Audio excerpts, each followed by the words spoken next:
Assalamualaikum warahmatullahi wabarakatuh.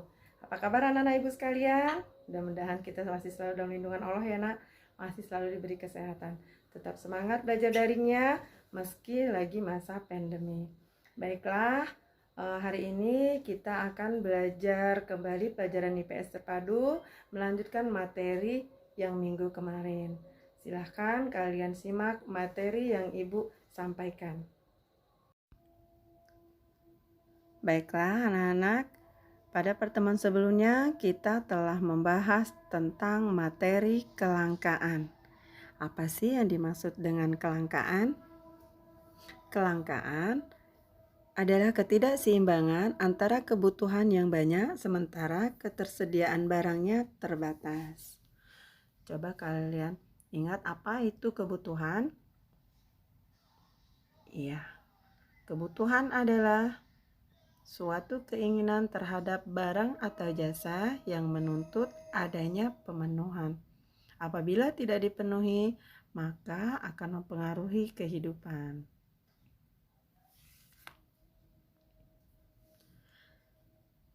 Sedangkan kebutuhan hidup manusia sangat banyak ya nak. Nah sekarang ada yang tahu apa perbedaan antara kebutuhan dan keinginan?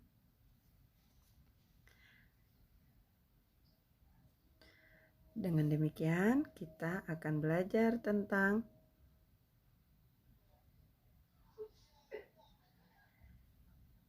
kebutuhan manusia. Materi kita akan membahas tentang kebutuhan manusia. Apa sih perbedaan antara kebutuhan dan keinginan? Dapat kalian lihat pada gambar berikut perbedaan antara kebutuhan dan keinginan. Keinginan adalah segala sesuatu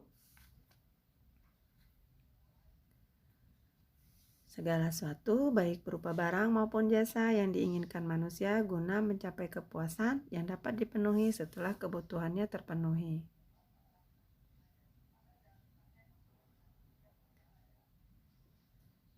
Lalu, bagaimana kebutuhan tersebut dapat terpenuhi?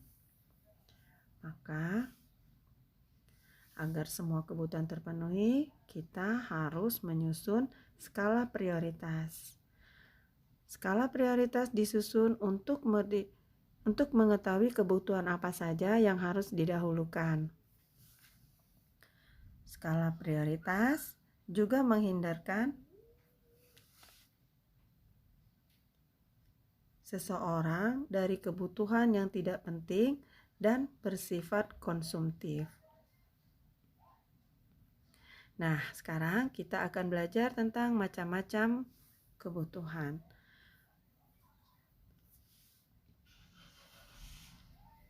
Banyak ya nak macam-macam tentang kebutuhan manusia. Yang pertama yaitu kebutuhan menurut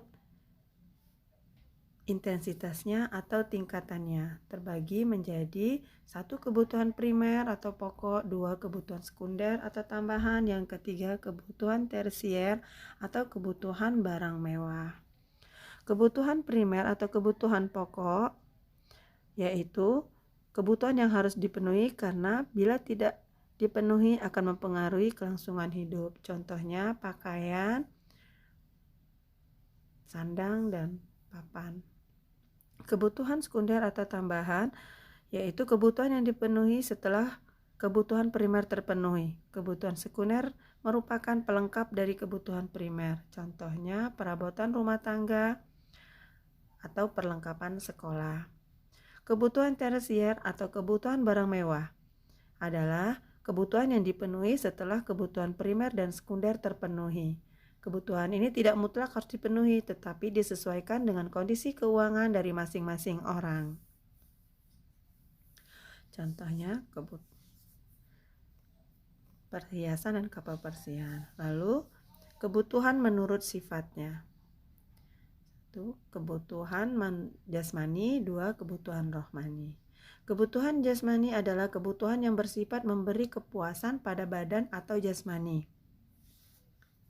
Contohnya, makanan dan minuman dan olahraga. Sementara kebutuhan rohani yaitu kebutuhan yang dirasakan untuk kepentingan jiwa manusia. Apabila kebutuhan ini terpenuhi akan merasa puas, aman, dan tenang. Contohnya kebutuhan agama, kebutuhan pendidikan, dan rekreasi. Kalian bisa lihat pada gambar berikut ya. Lalu kebutuhan menurut waktu penggunaannya terbagi menjadi dua. Satu kebutuhan sekarang dan yang kedua kebutuhan masa yang akan datang. Kebutuhan yang sekarang merupakan kebutuhan manusia yang harus segera dipenuhi pada saat dibutuhkan. Contohnya yaitu obat. Saat sakit, obat harus diminum saat itu juga. Atau saat sakit kita harus cepat segera ke dokter. Itu disebut dengan kebutuhan sekarang.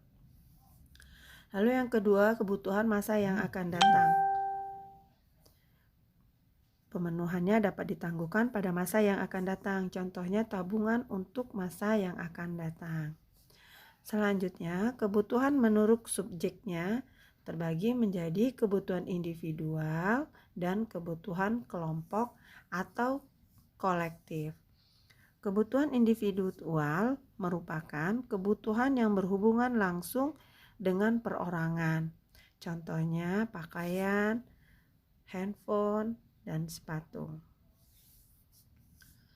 Lalu kebutuhan kolektif, kelompok atau kolektif merupakan kebutuhan yang dirasakan oleh sekelompok orang secara bersama-sama dan pemenuhannya juga dilakukan secara bersama-sama.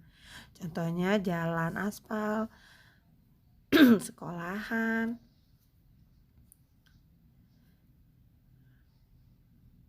Lalu antara satu sama lain berbeda-beda ragam dan jumlahnya.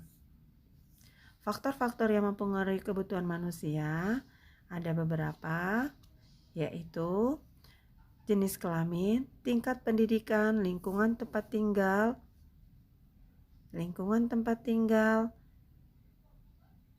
kemajuan ilmu, pengetahuan dan teknologi, tingkat pendapatan, status sosial, dan perbedaan selera. Kedelapan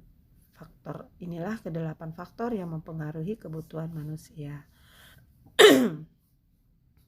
Agar dapat melangsungkan kehidupannya dan memperoleh kemakmuran, orang harus mampu mengimbangi kebutuhan dan alat pemenuhan yang ada.